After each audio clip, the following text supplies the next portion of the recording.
ಎಲ್ಲರಿಗೂ ನಮಸ್ಕಾರ. ಸೀಮೆ ಬದನೆಕಾಯಿ ಹೆಚ್ಚಾಗಿ ನಾವು ಕರಾವಳಿಗರು ಇದರ ಉಪಯೋಗ ಮಾಡೋದಿಲ್ಲ. ನನಗೆ ಗೊತ್ತಿರೋ ಪ್ರಕಾರ ನಾನು ಸಣ್ಣದಿರುವಾಗ ನನ್ನ ಅಮ್ಮ ಆಗಲಿ ನನ್ನ ಅಜ್ಜಿಯಂದಿರಾಗಲಿ ಯಾರು ಈ ಒಂದು ವೆಜಿಟೇಬಲನ್ನು ಯೂಸ್ ಮಾಡಿದೆ ನನಗೆ ಗೊತ್ತಿಲ್ಲ. ಇತ್ತೀಚೆಗೆ ಇದರ ಬಳಕೆ ತುಂಬ ಆಗ್ತಾ ಇರೋದು ನಾನು ಕಂಡಿದ್ದೇನೆ. ಯಾಕೆ ಹೇಳಿದರೆ ಇದಕ್ಕೆ ಅಷ್ಟು ಹೆಲ್ತ್ ಬೆನಿಫಿಟ್ಸ್ ಉಂಟು. ಹೃದಯದ ಆರೋಗ್ಯಕ್ಕೆ ಸಹ ಬಹಳ ಒಳ್ಳೆಯದಂತೆ, ಬ್ಲಡ್ ಶುಗರ್ ಕಂಟ್ರೋಲಿಗೆ ಸಹ ಒಳ್ಳೆಯದು, ಈವನ್ ಡೈಜೆಷನ್ಗೆ ಸಹ ಒಳ್ಳೆಯದು. ಯಾಕೆಂದರೆ ತುಂಬ ಫೈಬರ್ ಇರುವಂತಹದ್ದು ಮತ್ತು ತುಂಬ ಚೀಪ್ ರೇಟಲ್ಲಿ ದೊರಕುವಂತಹ ಒಂದು ವೆಜಿಟೇಬಲ್ ಅಂತ ಹೇಳ್ಬೋದು. ಬಹಳ ರುಚಿಕರವಾಗಿಯೂ ಬರ್ತದೆ. ಹಾಗಾದರೆ ಇವತ್ತು ಇದು ನನ್ನದೇ ಡಿಶ್ ಅಲ್ಲ, ನಾನೊಬ್ಬರಿಂದ ಕಲಿತು ಮಾಡಿದಂತಹ ಈ ಒಂದು ರುಚಿಕರವಾದ ಇಡ್ಲಿಗಾಗಲಿ ದೋಸೆಗಾಗಲಿ ಅನ್ನಕ್ಕಾಗಲಿ ಯಾವುದಕ್ಕೂ ಒಂದು ಸೈ ಎನಿಸುವಂತಹ ಒಂದು ರೆಸಿಪಿ ಇದು. ಹಾಗಾದರೆ ಯಾರೆಲ್ಲ ನನ್ನ ಚಾನಲನ್ನು ನೋಡ್ತಿದ್ದೀರಿ, ಯಾರೆಲ್ಲ ಇನ್ನೂ ಸಬ್ಸ್ಕ್ರೈಬ್ ಮಾಡಿಲ್ಲ ದಯವಿಟ್ಟು ಸಬ್ಸ್ಕ್ರೈಬ್ ಮಾಡಿ ಸಪೋರ್ಟ್ ಮಾಡಿ ಅಂತ ಹೇಳುತ್ತಾ ಬನ್ನಿ. ಈ ಒಂದು ನಮಗೆ ಕರಾವಳಿಗರಿಗೆ ಹೆಚ್ಚಾಗಿದ್ದು ಗೊತ್ತಿಲ್ಲ ಅಂತಹ ಒಂದು ರೆಸಿಪಿ ಇದು. ಹಾಗಾದರೆ ಹೇಗೆ ಮಾಡುವುದೆಂದು ನೋಡೋಣ. ನಮಸ್ತೆ ಮಿತ್ರರೇ, ನೋಡಿ ಇದೊಂದು ಸೀಮೆ ಬದನೆಕಾಯಿ. ನಾವು ಕರಾವಳಿಗರು ಹೆಚ್ಚಾಗಿ ಇದರ ಪದಾರ್ಥ ಕಡಿಮೆ ಮಾಡೋದು, ವೆರಿ ರೇರ್.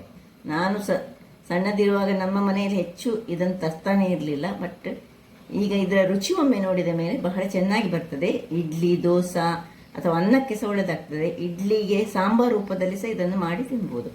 ಈಗ ನಾನು ಈ ಸೀಮೆ ಬದನೆಕಾಯಿ ತೆಗೆದುಕೊಂಡ್ರೆ ಇನ್ನು ಉಳಿದ ಸಾಮಾನುಗಳು, ಒಂದು ನೀರುಳ್ಳಿಯನ್ನು ಹೆಚ್ಚಿಟ್ಟುಕೊಂಡಿದ್ದೇನೆ, ಒಂದು ಟೊಮ್ಯಾಟೊವನ್ನು ಹೆಚ್ಚಿಟ್ಟುಕೊಂಡಿದ್ದೇನೆ, ಒಂದು ಕೈಯಲ್ಲಿ ಒಂದು ಹಿಡಿಯಷ್ಟು ತೆಂಗಿನ ತುರಿ, ಒಂದು ಚಮಚದಷ್ಟು ಜೀರಿಗೆ, ಇಲ್ಲಿ ನೋಡಿ ಒಂದೂವರೆ ಚಮಚದಷ್ಟು ಈ ಪುಟಾಣಿ ಏನು ತೆಗೆದುಕೊಂಡಿದ್ದೇನೆ, ಒಂದು ಬೇ ಲೀಫ್, ಅದರೊಟ್ಟಿಗೆ ಒಂದು ಸಣ್ಣ ತುಂಡು ಚಕ್ಕೆ, ಒಂದು 2 ಲವಂಗ, ಒಂದು ಏಲಕ್ಕಿ, ಮತ್ತು ಸ್ವಲ್ಪ ಈ ಕೊತ್ತಂಬರಿ ಸೊಪ್ಪು, ಕಾಯಿ ಮೆಣಸು, ಖಾರಕ್ಕೆ ಎಷ್ಟು ನಿಮಗೆ ಬೇಕು. ನಾನೊಂದು 4 ಕಾಯಿ ಮೆಣಸು ತೆಗೆದುಕೊಂಡಿದ್ದೇನೆ, ಮತ್ತು ಸ್ವಲ್ಪ ಹಳದಿ, ಸ್ವಲ್ಪ ಎಣ್ಣೆ ಬೇಕು. ಮೊದಲಿಗೆ ಇದರ ಸ್ವಲ್ಪ ಸಿಪ್ಪೆಯನ್ನು ತೆಗೆದುಕೊಳ್ಳೋಣ. ಕೆಲವರು ಸಿಪ್ಪೆ ತೆಗೆಯುವುದಿಲ್ಲಂತೆ. ಸಿಪ್ಪೆ ತೆಗೆದ ಮೇಲೆ ಇದರಲ್ಲಿ ಏನಿರ್ತದೆ, ಒಳಗೆ ಒಂದು ಬೀಜದ ಥರ ಇರ್ತದೆ. ಇದು ಎಳತ್ತಾದರೆ ಬೀಜ ಅಷ್ಟು ಆಗಿರುವುದಿಲ್ಲ. ಆ ಬೀಜವನ್ನು ಸಹ ರಿಮೂವ್ ಮಾಡಬೇಕು. ನಾವು ಹೆಚ್ಚಾಗಿ ಇದನ್ನು ಯೂಸ್ ಮಾಡೋದಿಲ್ಲ. ನಾನೊಬ್ಬರದ ಕೇಳಿ ಇದನ್ನು ಯಾವ ರೀತಿಯಲ್ಲಿ ಮಾಡೋದಂತ ಹೇಳಿ ಕಲಿತುಕೊಂಡು ಈಗ ನಿಮಗೆ ಒಮ್ಮೆ ಮಾಡಿದೆ. ಅದು ತುಂಬ ಟೇಸ್ಟಾಗಿ ನಾನು ಈ ದೋಸೆ ಮತ್ತು ಇಡ್ಲಿ ಮಾಡಿದಾಗ ಸಾಂಬಾರು ರೂಪದಲ್ಲಿ ನಾನು ಮಾಡಿದ್ದು. ಆಗ ಬಹಳ ಚೆನ್ನಾಗಿ ಬಂದು ನೋಡಿ, ಇದು ಎಳತ್ತುಂಟು. ಇದೆಲ್ಲ ಎಷ್ಟು ದೊಡ್ಡ ಬೀಜ ಸಹ ಇಲ್ಲ. ನಾನು ಮೊನ್ನೆ ತಂದದ್ರಲ್ಲಿ ಇಲ್ಲಿ ಒಂದು ಸಣ್ಣ ಬೀಜ ಇತ್ತು ನೋಡಿ, ಇದು ಎಳತ್ತು ಬೀಜ. ಇದು ತುಂಬ ಮಂದಿಗೆ ಗೊತ್ತಿಲ್ಲ, ಅದಕ್ಕೋಸ್ಕರ ನಾನು ಇದನ್ನು ಇಷ್ಟು ಎಕ್ಸ್ಪ್ಲೇನ್ ಆಗಿ ಕಟ್ ಮಾಡುವಾಗ ತೋರಿಸ್ತೀನಿ. ಈಗ ಸಣ್ಣ ಸಣ್ಣದಾಗಿ ಹೆಚ್ಚಿಟ್ಕೊಂಡು ನಿಮಗೆ ನೋಡಿ, ಸಣ್ಣ ಬೀಜ ನೋಡಿ, ಈ ಟೈಪಿನ ಬೀಜ ಇರ್ತದೆ. ಇದನ್ನು ಸ್ವಲ್ಪ ತೆಗೆದುಕೊಳ್ಬೇಕು ಹೇಳ್ತದೆ. ಎಳತ್ತಿದ್ರೆ ತೊಂದರೆ ಇಲ್ಲ ಅಂತೆ, ನಾವು ತೆಗೆದುಕೊಳ್ಳೋ, ಯಾಕೆ ರಿಸ್ಕ್ ತೆಗೆದುಕೊಳ್ಳೋದು. ಸೊ ಮೊನ್ನೆ ತಂದದ್ರಲ್ಲಿ ಸ್ವಲ್ಪ ಬೀಜ ದಪ್ಪ ಇತ್ತು. ಇಲ್ಲಿ ಇದು ತುಂಬ ಎಳೆಯದಾಗಿ ಉಂಟು. ಈಗ ಕಟ್ ಮಾಡಿ ನಿಮಗೆ ತೋರಿಸ್ಕೊಡ್ತೇನೆ. ಇಲ್ಲಿ ವೀಕ್ಷಕರೇ, ಇಲ್ಲಿ ನೋಡಿ ಇಷ್ಟಿಷ್ಟು, ಇದು ತುಂಬ ಎಳೆಯದಾಗಿದೆ. ಇದು ಗಟ್ಟಿದ್ರೆ ಇದನ್ನು ಕುಕ್ಕರಲ್ಲಿ ಬೇಯಿಸ್ತಾರಂತೆ. ಇದು ತುಂಬ ಎಳತ್ತುಂಟು. ಹಾಗಾಗಿ ನಾನು ಇದನ್ನೊಂದು ಪಾತ್ರೆಗೆ ಹಾಕ್ಕೊಂಡು ಇದನ್ನು ಸ್ವಲ್ಪ ನೀರನ್ನು ಹಾಕೊಳ್ಳೋಣ. ಇಷ್ಟಕ್ಕೆ ಇದು ಮೊದಲೇ ತೊಳೆದುಕೊಂಡಿದ್ದೇನೆ ನಾನು. ಸಿಪ್ಪೆ ತೊಳೆಯುವ ಮೊದಲೇ ಇದನ್ನು ತೊಳೆದುಕೊಂಡು ಚೆನ್ನಾಗಿ, ಮತ್ತೆ ಸಹ ಬೇಕಿದ್ದ ತೊಳಿಬೋದು, ತೊಂದರೆ ಇಲ್ಲ. ಇದನ್ನೀಗ ನಾವು ಒಂದು ನೀರು ಹಾಕ್ಕೊಂಡು ಸ್ವಲ್ಪ ಇದಕ್ಕೆ ನಾನು ಈ ನೀರುಳ್ಳಿಯನ್ನು ಹಾಕ್ಕೊಳ್ತಿದ್ದೇನೆ. ಸ್ವಲ್ಪ ಇಷ್ಟು ನೀರುಳ್ಳಿಯಲ್ಲಿ ಒಂದು ಕೈಯಲ್ಲಿ ಒಂದಿಷ್ಟು ನೀರುಳ್ಳಿಯನ್ನು ಹಾಕ್ಕೊಂಡು ಇದನ್ನು ಬೇಯಿಸ್ಕೊಳ್ತಾ ಇದ್ದೇನೆ. ಈಗ ಇದು ಬೇಯ್ತಾ ಇರುವಾಗ ನಾವು ಒಂದು ಮಿಕ್ಸಿಯಲ್ಲಿ, ನಾನು ಆಗ ಹೇಳಿದ ಪ್ರಕಾರ, ಆಗ ನಾನು ಈ 1.5 ಚಮಚದಷ್ಟು ಬಿಳಿ ಎಳ್ಳನ್ನು ನಾನು ನೀರಿನಲ್ಲಿ ಹಾಕಿಟ್ಟುಕೊಂಡಿದ್ದೇನೆ. ಅದನ್ನು ಆಗ ತೋರಿಸಲಿಲ್ಲ, ಸೈಡಲ್ಲಿತ್ತು. ಇದನ್ನು ಹಾಕ್ಕೊಳ್ತಿದ್ದೇನೆ. ಇದರ ಬದಲು ನೀವು ಕ್ಯಾಶ್ಯೂ ನಟ್ಟನ್ನು ಸಹ ಒಂದು 4-5 ಹಾಕ್ಕೊಳ್ಬೋದು. ಬಿಳಿ ಎಳ್ಳು, ಈ ವಿಂಟರ್ ಸೀಸನ್ಗೆ ಸ್ವಲ್ಪ ಬಿಳಿ ಎಳ್ಳು ಹಾಕಿದರೆ ಬಹಳ ಒಳ್ಳೆಯದು. ಸೊ ಒಂದು 4-5 ಕಾಯಿ ಮೆಣಸುಗಳು ನೋಡಿ, ಇನ್ನು ಕೊತ್ತಂಬರಿಯ ಸೊಪ್ಪು ಒಂದು 1/4 ಕಟ್ಟಿನಷ್ಟಿದ್ರೆ ಸಹ ಒಳ್ಳೆಯದಾಗ್ತದೆ. ಇದಕ್ಕೆ ಮಸಾಲಗಳು, ಇದನ್ನೆಲ್ಲ ಏನು ಹುರಿಲಿಕ್ಕಿಲ್ಲ, ಸುಲಭದ ರೀತಿಯಲ್ಲಿ ಮಾಡುವಂತಹದ್ದು, ಬಹಳ ಚೆನ್ನಾಗಿ ಬರ್ತದೆ. ಇನ್ನು ಸ್ವಲ್ಪ 1 ಚಮಚದಲ್ಲಿ 1/4 ಚಮಚದಷ್ಟು ಜೀರಾ, ಇಲ್ಲಿ ಪುಟಾಣಿ 1/2 ಚಮಚದಷ್ಟು, ಒಂದು ಏಲಕ್ಕಿ, ಒಂದು 2 ಲವಂಗ, ಒಂದು ಸ್ವಲ್ಪ ತುಂಡು ಕೆತ್ತೆ, ಇಷ್ಟು. ಅದರೊಟ್ಟಿಗೆ ಸ್ವಲ್ಪ ತೆಂಗಿನ ತುರಿ, ಇಷ್ಟನ್ನು ನೀರು ಹಾಕ್ಕೊಂಡು ನಾವೊಂದು ಗ್ರೈಂಡ್ ಮಾಡ್ಕೊಳ್ಳೋಣ. ತೆಂಗಿನ ತುರಿ ಸಹ ತುಂಬ ಬೇಕಂತಿಲ್ಲ, ಯಾಕೆಂದರೆ ನಾವು ಪುಟಾಣಿ ಎಲ್ಲ ಹಾಕ್ಕೊಳ್ತಿದ್ದೇವಲ್ಲ, ಹಾಗಾಗಿ ಸ್ವಲ್ಪ ನೀರನ್ನು ಹಾಕ್ಕೊಂಡು ನಾನೀಗ ಇದನ್ನು ಒಳ್ಳೆ ಫೈನ್ ಪೇಸ್ಟ್ ಮಾಡಿ ತರ್ತೇನೆ. ವೀಕ್ಷಕರೇ, ಇಲ್ಲಿ ನೋಡಿ ಮಸಾಲೆ ರೆಡಿಯಾಗಿದೆ. ಯಾವ ರೀತಿಯಲ್ಲಿ ಉಂಟು ನೋಡಿ, ಈ ರೀತಿಯಾಗಿ ಬರಬೇಕು. ಇದೀಗ ಇಲ್ಲಿ ಇಲ್ಲಿ ಇಲ್ಲಿ ಬೆಂದಿದೆ, ಸಾಕು. ಇಷ್ಟು ಹಾಕೋದು. ಇದಕ್ಕೆ ಸ್ವಲ್ಪ ಉಪ್ಪು, ರುಚಿಗೆ ತಕ್ಕಷ್ಟು ಉಪ್ಪನ್ನು ಹಾಕ್ಕೊಂಡು ಇಷ್ಟು ಬೆಂದರೆ ಸಾಕು. ಹಾಕ್ಕೊಂಡು ಇದನ್ನು ಪಕ್ಕದಲ್ಲಿ ಇಟ್ಕೊಳ್ಳೋಣ. ನೋಡಿ, ಇಲ್ಲಿ ಪಕ್ಕಕ್ಕೆ ಇಟ್ಟುಕೊಂಡು ಇದೇ ಇದರಲ್ಲಿ ನಾವು ಒಂದು ಬಣಾಲೆಯನ್ನು ಇಟ್ಕೊಂಡು, ಬಣಾಲೆ ಬಿಸಿಯಾಗಲಿ.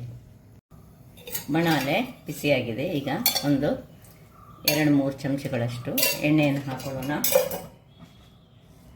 ಸ್ವಲ್ಪ ಸಾಸಿವೆ, ಇನ್ನು ಜೀರಿಗೆ, ಇನ್ನು ಒಂದು ಇದನ್ನು ಹೀಗೆ ಕಟ್ ಮಾಡಿ ಹಾಕ್ಕೊಳ್ತಿದ್ದೇನೆ.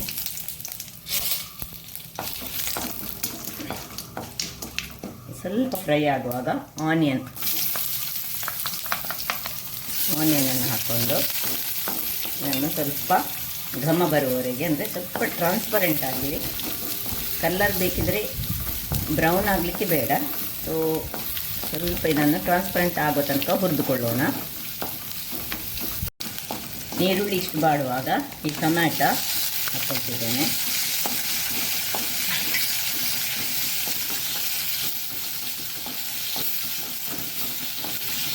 ಟೊಮ್ಯಾಟೊ ಸ್ವಲ್ಪ ಇದರಲ್ಲಿ ಬಾಡಿಕೊಳ್ಳಿ. ಟೊಮ್ಯಾಟೊ ಬಾಡುವಾಗ ನಾನು ಸ್ವಲ್ಪ ಈ ಕರಿಬೇವಿನ ಸೊಪ್ಪನ್ನು ಹಾಕ್ಕೊಳ್ತಿದ್ದೇವೆ. ಕೆಲವರು ಕಸೂರಿ ಮೇಥಿ ಹಾಕ್ತಾರಂತೆ, ಬೇಕಿದ್ರೆ ಕರಿಬೇವಿನ ಸೊಪ್ಪು ಸಹ ಹಾಕ್ಕೊಳ್ಬೋದು, ಕಸೂರಿ ಮೇಥಿ ಸಹ ಹಾಕ್ಕೊಳ್ಬೋದು. ಇನ್ನು ಈ ಮಸಾಲೆ ಏನು ಮಾಡಿದ್ದೇವೆ ಇದರಲ್ಲಿ ಹುರಿದುಕೊಳ್ಬೇಕು. ಯಾಕೆಂದರೆ ಇದು ಹಸಿ ಮಸಾಲೆ, ಅದರಿಂದಾಗಿ ಎಣ್ಣೆಯಲ್ಲಿ ಸ್ವಲ್ಪ ಹುರಿಯುವಾಗ ಇದಕ್ಕೆ ಸ್ವಲ್ಪ ಹಳದಿಯ ಪುಡಿ ಅಂತ ಹಾಕೊಳ್ಳೋಣ.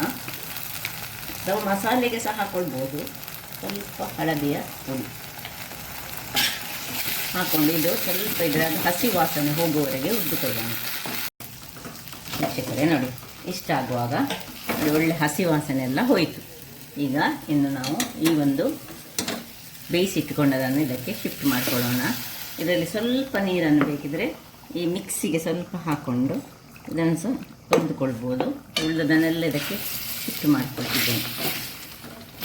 ಒಂದು ಟೇಸ್ಟಿಯಾದ ಗ್ರೇವಿ ರೆಡಿ ಆಗ್ತಾ ಉಂಟು. ಎಲ್ಲವನ್ನು ಹಾಕ್ಕೊಂಡು ಎಷ್ಟು ಹದ, ಸ್ವಲ್ಪ ತುಂಬ ನೀರಾಗಬಾರ್ದು, ತುಂಬ ದಪ್ಪ ಸಾಗಬಾರ್ದು, ಹದಾದಲ್ಲಿ ಇರಬೇಕು. ಒಂದು ಹೇಗೆ ನಮಗೆ ಈ ದೋಸೆ ಮತ್ತು ಚಪಾತಿ ಅಥವಾ ಇಡ್ಲಿ ತಿನ್ನಲಿಕ್ಕೆ ಬೇಕು ಅಷ್ಟನ್ನು ಹಾಕ್ಕೊಂಡ್ರೆ ಆಯ್ತು ನೋಡಿ. ಸ್ವಲ್ಪ ಇದನ್ನು ಸಹ ಅದಕ್ಕೆ ಹಾಕ್ಕೊಂಡು ಇದನ್ನು ಮುಚ್ಚಳವನ್ನು ಮುಚ್ಚಿಕೊಂಡು ಒಂದು ಒಳ್ಳೆ ಕುದಿ ತೆಗೆದುಕೊಳ್ಳೋಣ. ವೀಕ್ಷಕರೇ, ಇಲ್ಲಿ ನೋಡಿ ಒಳ್ಳೆ ಕುದಿ ಬರ್ತಾ ಉಂಟು. ಈಗ ಇಲ್ಲಿ ಲಿಂಬೆ, ಹುಳಿಗೆ ಲಿಂಬೆ ಅಥವಾ ನೀವು ಮಸಾಲೆಗೆ ಸ್ವಲ್ಪ ಹುಳಿಯನ್ನು ಸಹ ಸೇರಿಸ್ಕೊಳ್ಬೋದು. ಮೊದಲೇ ಮಸಾಲೆ ಗ್ರೈಂಡ್ ಮಾಡುವಾಗ. ಈಗ ನಾನು ಕೊನೆಗೆ ಸ್ವಲ್ಪ ಲಿಂಬೆ ಹಿಂಡಿದರೆ ಸಹ ಆಗ್ತದೆ, ಹೇಗೆ ಸಹ ಆಗ್ತದೆ. ಈಗ ಇಲ್ಲಿ ಉಪ್ಪನ್ನೊಮ್ಮೆ ಚೆಕ್ ಮಾಡ್ಕೊಳ್ಬೇಕು. ಉಪ್ಪು ಕರೆಕ್ಟಾಗಿದ್ದ ಮೇಲೆ, ಲಿಂಬೆ ಹಾಕಿದ ಮೇಲೆ ಉಪ್ಪು ನೋಡಿ, ಸ್ವಲ್ಪ ಉಪ್ಪು ಕಡಿಮೆ ಉಂಟು. ಸ್ವಲ್ಪ ಉಪ್ಪನ್ನು ಹಾಕ್ಕೊಂಡು ತಿರುಗಿಸ್ಕೊಂಡು ಈಗ ಆಫ್ ಮಾಡ್ಕೊಳ್ತಿದ್ದೇನೆ. ಆಯಿತು. ಪರಿಮಳ ಅಂತೂ ಸೂಪರ್ಬ್ ಆಗಿ ಬರ್ತಾ ಉಂಟು. ಟೇಸ್ಟ್ ಸಹ ಒಂದು ಅಲ್ಟಿಮೇಟ್ ಟೇಸ್ಟ್, ಒಂದು ಬೇರೆ ರೀತಿಯ ಟೇಸ್ಟ್. ನನಗೆ ನಾವು ಫಸ್ಟ್ ಯೂಸ್ ಮಾಡಿದಾಗ ನನಗೆ ಬಹಳ ಖುಷಿ ಆಯಿತು. ಹಾಗಾಗಿ ಇದನ್ನು ನಾನು ನಿಮ್ಮೊಟ್ಟಿಗೆ ಇನ್ನೊಂದು ಬಾರಿ ಮಾಡಿ ಶೇರ್ ಮಾಡ್ತಿದ್ದೇನೆ. ಆಫ್ ಮಾಡಿಕೊಂಡು ಸರ್ವ್ ಮಾಡೋಣ.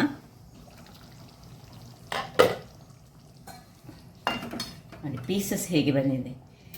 ಟೇಸ್ಟ್ ಸಹ ಈ ಒಂದು ಸೀಮೆ ಬದನೆಕಾಯಿ ಟೇಸ್ಟ್ ಬಹಳ ಚೆನ್ನಾಗಿದೆ. ಆರೋಗ್ಯಕ್ಕೆ ಸಹ ಬಹಳ ಒಳ್ಳೆಯದಂತೆ. ಹಾಗಾಗಿ ಒಮ್ಮೊಮ್ಮೆ ಆದರೂ ಅಪರೂಪಕ್ಕೊಮ್ಮೆ, ಇದಕ್ಕೆ ಹೆಚ್ಚು ಕ್ರಯ ಸಹ ಇಲ್ಲ, ತುಂಬ ಚೀಪು. ಒಂದು ಈಗ ನಾನು ತಂದದ್ದು ಒಂದು ಅದು 10 ರೂಪೀಸ್ ಇದೊಂದು ಕಾಯಿ, ಹಾಗೆ 2 ತಂದಿದ್ದೇನೆ 20 ರೂಪೀಸ್ 2 ಕಾಯಿಗೆ. ಈ ಮೂರುಗಳಲ್ಲಿ ಎಲ್ಲಿ ಸಹ ಸಿಗ್ತದೆ. ಇದು ಹೆಚ್ಚಾಗಿ ಈ ತರಕಾರಿ ಅಂಗಡಿಗಳಲ್ಲಿ ಲಭ್ಯವಾಗಿ ಉಂಟು. ಹಾಗಾದರೆ ನೋಡಿದ್ರಲ್ಲ ವೀಕ್ಷಕರೇ, ಏನು ಚೆನ್ನಾಗಿ ಬಂದಿದೆ ನೋಡಿ. ಈ ನನ್ನ ಕುಕಿಂಗ್ ಚಾನಲ್ ನಿಮಗೆ ಇಷ್ಟ ಆದರೆ ಬೋಳೂರು ಸುವರ್ಣ ಚಾನಲನ್ನು ಲೈಕ್ ಮಾಡಿ, ಶೇರ್ ಮಾಡಿ ಹಾಗೂ ಸಬ್ಸ್ಕ್ರೈಬ್ ಮಾಡಿ ಹಾಗೂ ನನ್ನ ಇನ್ಸ್ಟಾಗ್ರಾಮ್ ಪೇಜನ್ನು ಫಾಲೋ ಮಾಡಿ. ಧನ್ಯವಾದಗಳು.